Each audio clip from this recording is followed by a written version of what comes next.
하나님이 오늘 우리에게 주시는 말씀은 마가복음 10장 35절에서 40절 그리고 46절에서 52절까지입니다. 세베대의 아들들인 야고보와 요한이 예수께 다가와서 말하였다. 선생님, 우리가 요구하는 것은 무엇이든지 해주시기 바랍니다.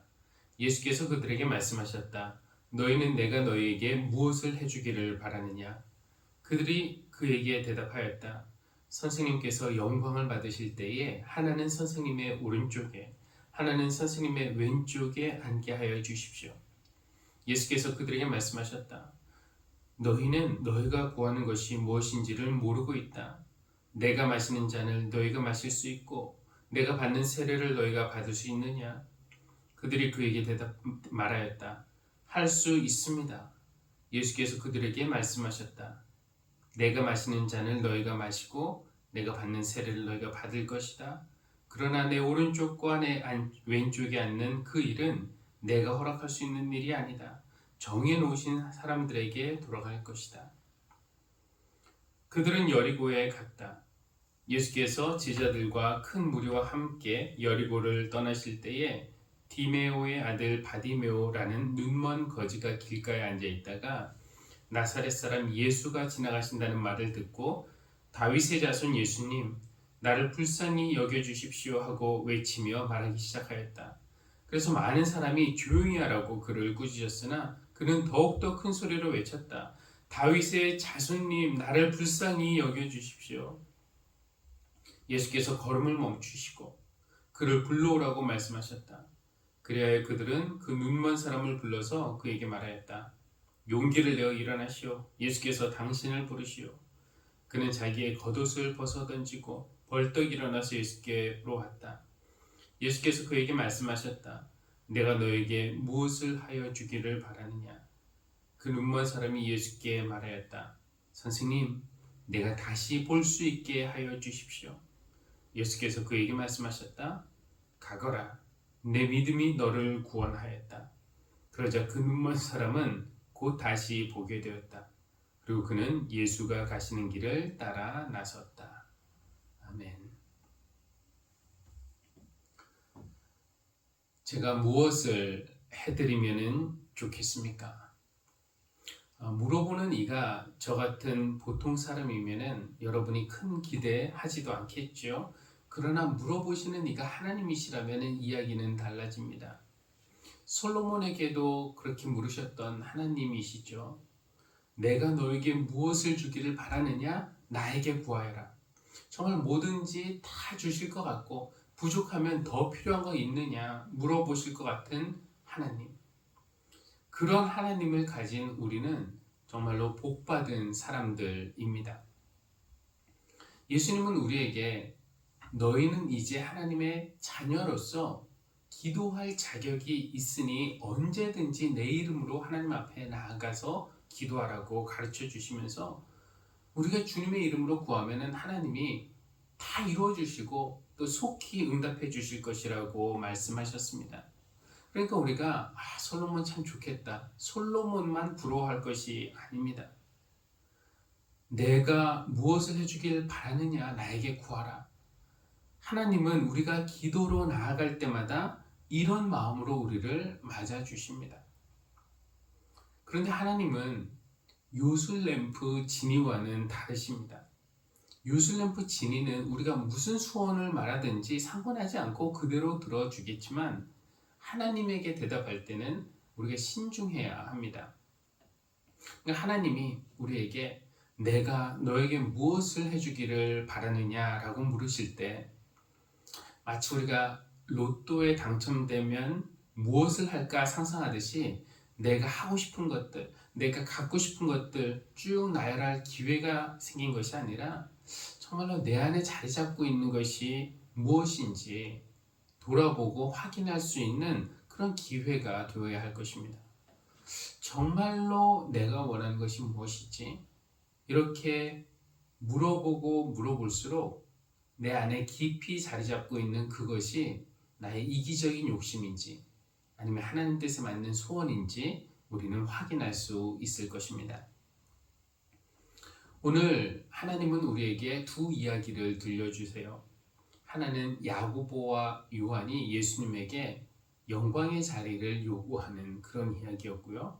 다른 하나는 눈먼 거지 바디묘를 고치시는 그런 이야기였습니다. 두 이야기가 별로 상관이 없어 보이지만 하나의 질문으로 연결되어 있죠. 오늘 말씀의 제목이기도 한데 내가 무엇을 하여 주기를 바라느냐라는 그런 질문입니다. 예수님이 야고보와 요한에게도 36절에 보면은 너희는 내가 너희에게 무엇을 해주길 바라느냐 물으셨고요. 또 51절은 바디메오에게 내가 너에게 무엇을 해주기를 바라느냐 똑같은 질문을 하셨습니다. 첫 번째 이야기부터 한번 살펴보겠습니다. 예수님은 지금 제자들과 함께 예루살렘을 향해서 가시는 길이에요. 예루살렘으로 가시는 이유는 표면적으로는 유월절을 지키기 위해서입니다. 그런데 그해 유월절은 비극적인 유월절이 되었어요. 주님은 약 일주일 후에 그가 직접 뽑은 제자들 중 한 명에게서 배신을 당하실 것이고 그래서 종교 지도자들 손에 넘겨져 조롱당하실 것이고 그 다음에는 로마 군인들에게 넘겨져 채찍질 당하실 것이고 그리고 사형 판결을 받으시고 마침내는 십자가에서 죽임을 당하실 것입니다. 야고보와 요한의 이야기는 이런 일들이 일어나기 불과 일주일 전에 일어난 사건입니다. 예수님은 일주일 후에 당신에게 어떤 일이 일어날지를 알고 계셨을 겁니다.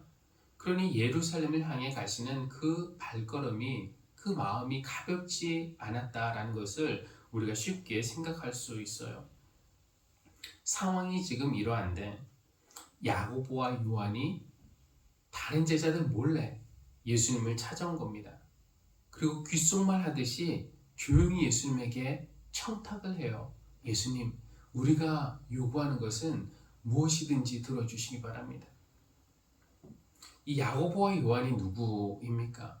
베드로와 함께 제자들 중에서도 핵심 3인방이었습니다.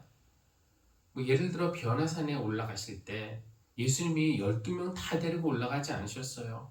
그러나 이 3명은 데리고 가셨습니다. 그들에게는 하나하나도 더 알려주고 싶으셨던 것이죠. 그만큼 예수님과 가까운 제자들이었습니다. 야고보와 요한.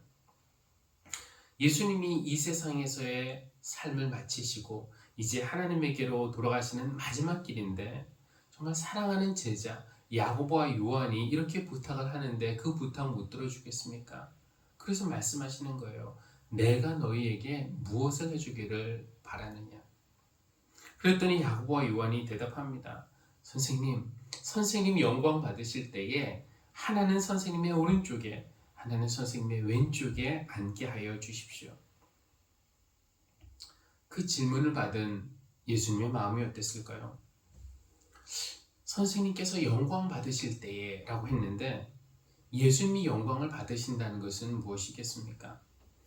영광을 받는다라는 것에 대한 예수님의 이해와 이 두 제자 야고보와 요한의 이해가 달랐음이 분명합니다. 예수님이 생각하시는 영광은 사람들의 박수갈채, 환호성, 스포트라이트, 인기 칭찬 이런 영광이 아니었어요. 예수님이 생각하시는 영광은 딱 하나, 십자가의 영광입니다. 그것은 무엇입니까?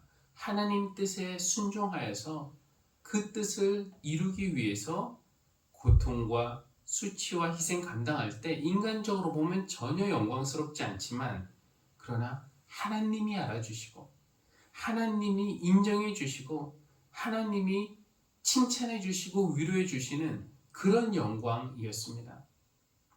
그러나 야고보와 요한은 우리가 보통 생각하는 영광, 명예의 자리, 오르는 것, 권력의 자리를 차지하는 것, 사람들이 우리를 부러워하고 우러러보고 박수를 보내고 환호성을 지르는 그런 영광이었습니다. 주님 왕 되시면은 하나는 국무총리, 하나는 장관 이런 거 부탁하는 것입니다. 그 부탁을 들으신 주님의 마음이 어땠습니까? 어린아이처럼 낮아져야 한다. 섬기는 사람이 되어야 한다. 첫째가 꼴찌가 되고 꼴찌가 첫째가 된다 지금까지 반복해서 가르치셨건만 그들은 아직도 깨닫지 못하고 있는 겁니다. 그래서 너희는 너희가 구하는 것이 무엇인지 모르고 있다. 그렇게 말씀을 하시죠. 예수님 영광 받으실 때 저는 오른쪽 쟤는 왼쪽에 앉게 해달라는 그 의미를 모른다는 겁니다. 그것이 주님과 함께 모욕당하고 고난받고 십자가 옆에서 있는 것이라는 걸 알았다면 야고보와 요한이 그런 부탁을 하지도 않았겠죠. 내가 마시는 잔을 너희 마실 수 있고 내가 받는 세례를 너희가 받을 수 있느냐 하고 예수님이 한번 확인해 보세요. 야고보와 요한은 또 무슨 생각을 했겠습니까? 잔? 시편 23편에서 말씀하시는 그 잔을 말하는 것인가? 주님께서 내 머리에 기름을 부으시니 내 잔이 넘치나이다. 하나님이 나에게 기름 부어주시면 하나님이 나에게 은혜 부어주시고 기쁨과 감사의 그 일들을 부어주시면 당연히 그 잔을 마실 수 있지. 이런 생각 했을까요? 그런데 잔에는 다른 의미도 포함되어 있습니다. 예수님이 겟세마네 동산에서 기도하실 때 이 잔을 내게서 옮겨주십시오. 그렇게 기도하실 때 그것은 그 잔은 고통의 잔, 죽음의 잔을 의미하는 것입니다. 그거 마실 수 있느냐라고 물어보시는 거예요. 또 내가 받는 세례 너희가 받을 수 있느냐? 이 질문도 마찬가지입니다. 비유적인 표현이에요. 원래 세례, 침례라는 것은 물에 들어가는 거 아닙니까? 너희가 세례를 받을 수 있겠느냐? 이것은 그냥 물에 들어갔다 나와라 이 말이 아니고요. 물에 빠지면 헤어나오지 못하듯이 고난에 빠져서 헤어나오지 못할 텐데 그 고통 나와 함께 견딜 수 있겠느냐? 받아들일 수 있겠느냐는 그런 의미입니다. 근데 야고보와 요한은 그런 의미인지 전혀 몰랐어요. 그런데도 무지함에서 나오는 자신감이겠죠. 네, 할 수 있습니다. 그 잔 우리가 마실 수 있고 그 세례 우리가 받을 수 있습니다 라고 대답하죠. 그러나 예수님은 그들의 부탁을 그래 내가 들어주겠다, 안 된다, 차마 이렇게 말씀은 못하시고 좌우편에 있는 것은 내 소관이 아니라 이거 하나님의 영역이다 라고 그렇게 하시면서 그들의 대화를 마무리하셨습니다. 오늘 읽은 두 번째 이야기는 이렇습니다. 예수님 일행이 계속해서 예루살렘을 향해 가시다가 여리고라는 그런 마을을 지나가게 되었습니다. 많은 무리가 예수님을 따라서 길을 걷고 있었어요. 길가에 바디메오라는 눈먼 거지가 있었습니다. 예수님이 지나가신다라는 소문을 듣고 만나고 싶어졌어요. 예수님을 만나고 싶은데 근데 눈이 보여야 어디 계신지 알고 찾아가죠. 어디 계신지 모르니까 무작정 소리부터 치고 보는 겁니다. 다윗의 자손 예수님, 나를 불쌍히 여겨주십시오. 사람들이 조용히 하라고 하니까 오히려 더 크게 소리쳤습니다. 다윗의 자손 예수님, 나를 불쌍히 여겨주십시오. 일단 여기서부터 야고보와 요한 그리고 이 바디메오의 차이점을 우리가 하나 발견할 수 있는데요. 야고보와 요한은 다른 제자들 눈치를 살폈고요. 몰래 찾아왔으면서 또 은밀히 부탁을 했습니다. 여기에 반해서 바디메오는 온 동네가 떠나가도록 소리를 치며 예수님을 찾아왔어요. 그냥 공개적으로 몰래가 아니라 남들이 다 알게 찾아왔습니다. 우리가 기도하면서 예수님 앞에 은밀히 나아가는 것과 공개적으로 나아가는 것에는 어떤 차이가 있을까요? 물론 우리가 하나님 앞에 은밀히 나아가는 것이 나쁜 것은 아닙니다. 은밀한 중에 나아가 정말 다른 사람에게는 말하기 어려운 나의 속마음을 솔직하게 털어놓는 것은 매우 중요한 일입니다. 그러나 다른 사람들이 지켜보고 있을 때 우리가 공개적으로 기도할 때라든지 아니면은 함께 기도 제목을 나눌 때 그럴 때 우리는 이기적인 소원을 말하려는 그런 유혹을 제어할 수가 있어요. 혼자 기도할 때는 뭐 듣는 사람들이 없으니까 자칫하면은 저를 주님 오른편에 앉게 해주십시오라는 그와 같은 이기적인 기도를 드릴 수 있지만, 옆에 누가 있다고 그 기도를 듣는다고 생각하면은 우리는 그런 기도를 하지 않겠죠. 그래서 우리의 기도 생활에 있어서도 이 야고보와 요한 그리고 바디메오, 이 두 측면이 균형을 이루어야 할 것입니다. 혼자 은밀한 중에 나아가서 속마음을 솔직하게 쏟아놓을 때 하나님의 용서와 하나님의 위로와 하나님의 치유를 받는 그런 기도 생활이 필요하고요. 동시에 함께 기도 제목을 나누고 또 함께 기도할 때 내 뜻보다는 하나님의 뜻에 더 가까운 것을 기도하는 법을 배우고 실천할 수 있는 그런 우리 모두가 되면 좋겠습니다. 이 바디메오의 외침, 다윗의 자손 예수님 나를 불쌍히 여겨주십시오라는 그 외침에 예수님이 응답하셨어요. 그리고 아까 야고보와 요한에게 했던 똑같은 질문을 하십니다. 그래, 내가 너에게 무엇 해주기를 바라느냐? 바디메오의 대답은 내가 다시 볼 수 있게 해주십시오 였습니다. 이에 예수님은 가거라, 내 믿음이 너를 구원하였다 하셨고 바디메오는 곧 다시 볼 수 있게 되었습니다. 아까도 차이점 하나를 말씀을 드렸지만 이 야고보 요한 형제와 바디메오를 계속해서 비교하지 않을 수 없는데요. 또 다른 차이점은 뭐냐면은, 생각해보면은 육신의 눈 먼 사람은 바디메오였지만 영의 눈이 먼 사람은 야고보와 요한이었다라고 말할 수밖에 없어요. 야고보와 요한은 눈으로는 예수님을 볼 수 있었지만 예수님이 처하신 고통과 죽음의 현실은 보지 못했고, 더 중요하게는 예수님의 마음은 전혀 못 봤습니다. 오늘 사건이 있기 전에도 지금 이 야고보와 요한이 예수님이 어떤 일을 당하실지를 전혀 모르는 상태가 아니에요. 오늘 사건이 있기 전에 예수님은 두 번이나 더, 오늘 세 번째 예고니까 당신이 넘겨지고 조롱당하고 채찍질 당하고 죽임당할 것을 예고 이미 하셨는데도 불구하고 야고보와 요한은 그 현실을 못 보고 있는 것입니다. 왜 안 보였을까요? 아마 내가 예수님과 더 가깝다는 특권의식이나 영광의 자리에 앉고 싶은 욕심이 그들의 눈을 멀게 한 것 아니겠습니까? 두 번째 차이점은 우리가 기도할 때 이 욕심과 필요의 차이점이라고 할 수 있는데요. 무엇을 해주기를 바라느냐는 똑같은 질문입니다. 근데 야고보와 요한의 대답은 뭐였냐면은 권력의 자리, 영광의 자리를 차지하는 것이었는데, 여러분 이것은 필요입니까? 욕심입니까? 우리가 어렵지 않게 판단할 수 있어요. 반면에 바디메오가 구한 것은 무엇이었어요? 다시 보는 것 아니었습니까? 여러분 이것은 필요입니까? 욕심입니까? 한 인간이 인간답게, 최소한 인간답게 살기 위해서 꼭 필요한 것을 요구한 바디메오, 그리고 필요 이상의 욕심을 요구한 두 형제 사이에 큰 차이가 있다라는 것을 우리가 알 수 있습니다. 필요에서 지나친 것이 욕심이고 그 욕심은 우리의 눈을 멀게 합니다. 세 번째 차이점은 이 야고보와 요한의 부탁은, 그들의 대답은 예수님의 마음을 더 무겁게 했습니다. 반면에 바디메오의 대답은 예수님의 마음을 움직였어요.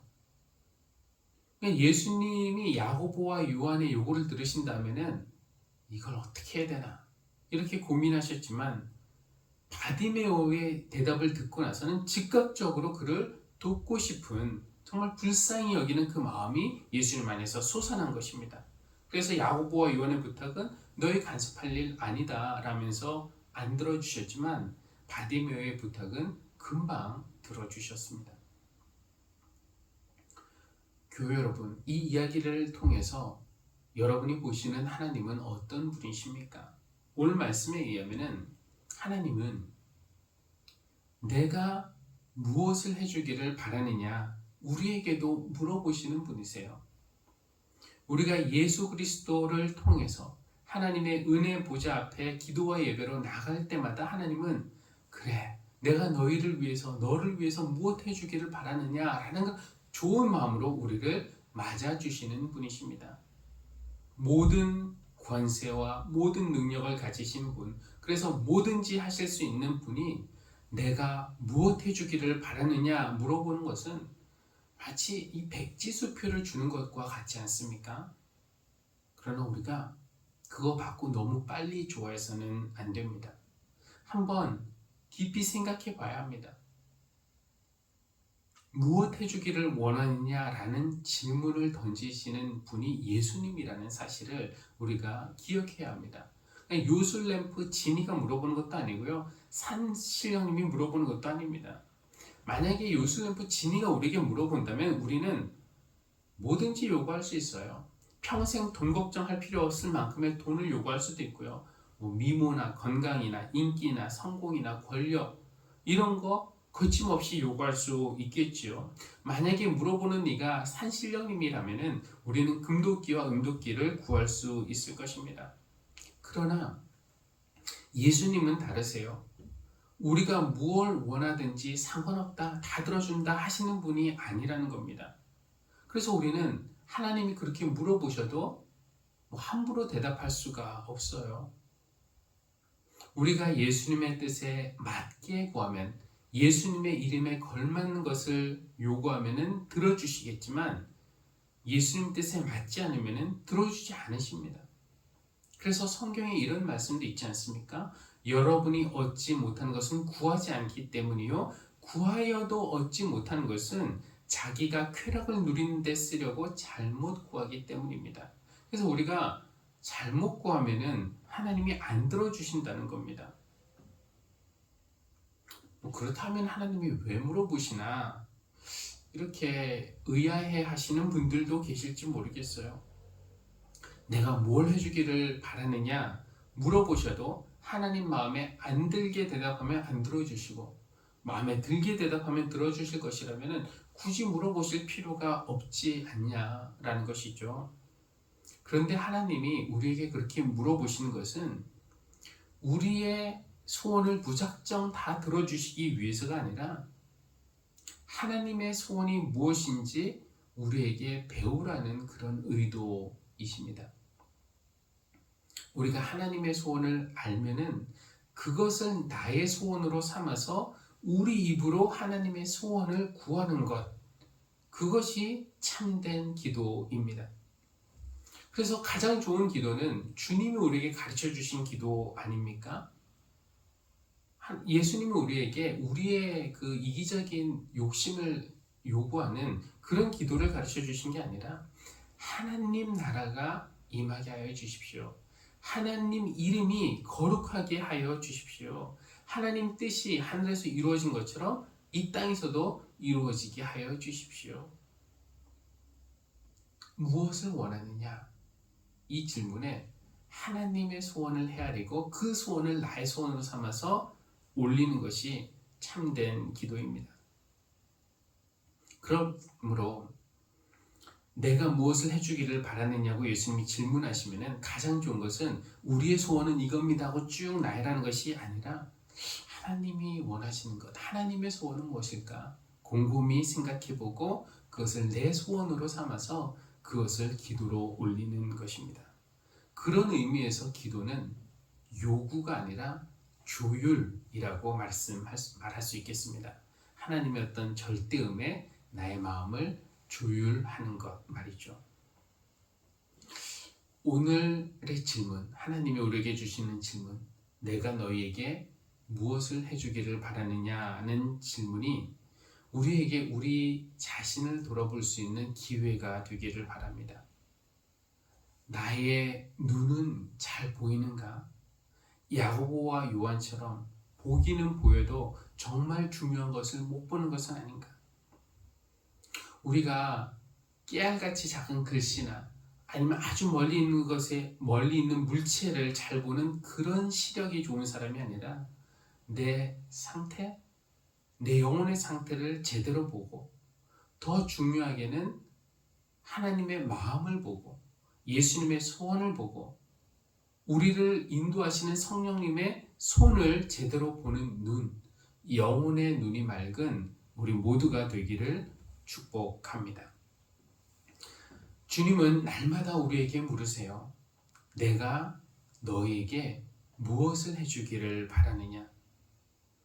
모든 능력과 모든 권세를 가지신 분이 우리에게 이렇게 물어보신다는 것 자체가 우리가 받은 특권입니다. 근데 우리의 대답을 바디메오에게서 배우면 좋겠습니다. 주님, 제가 다시 보기를 원합니다. 그래서 내 욕심을 구해서 우리 주님 마음을 무겁게 하는 그런 교회가 아니라 하나님의 소원을 내 소원으로 삼아서 기도함으로써 하나님의 마음을 가볍게 하고 하나님의 마음을 움직이는 그런 기도하는 교회가 되기를 우리 주님의 이름으로 기원합니다. 기도하겠습니다. 창조주 하나님, 우리에게 보는 눈을 주시니 감사합니다. 그리고 우리의 육신의 눈으로는 보이지 않는 영이신 하나님을 볼 수 있도록 영의 눈도 주심을 감사합니다. 그런데 이제 우리 영의 시력이 많이 나빠졌습니다. 욕심 때문에 우리의 눈이 어두워졌고, 교만 때문에 우리 눈이 흐려졌고, 세상의 화려함만 쳐다보고 익숙해지니 우리 눈이 오염되었습니다. 바디메오의 간절함으로 주님께 간구합니다. 주님, 우리를 불쌍히 여기시고 다시 보게 하여 주십시오. 그래서 무엇을 해주기를 바라느냐는 하나님의 질문에 하나님의 마음을 보고 우리 주님의 소원을 보고 성령님의 인도하심을 보기 원한다고 대답할 수 있는 그런 우리가 되기를 원합니다. 그럴 때 하나님께서 우리를 통해서 하나님의 뜻을 이 땅에서도 이루어 가실 줄 믿습니다. 감사드리며 예수님의 이름으로 기도합니다. 아멘.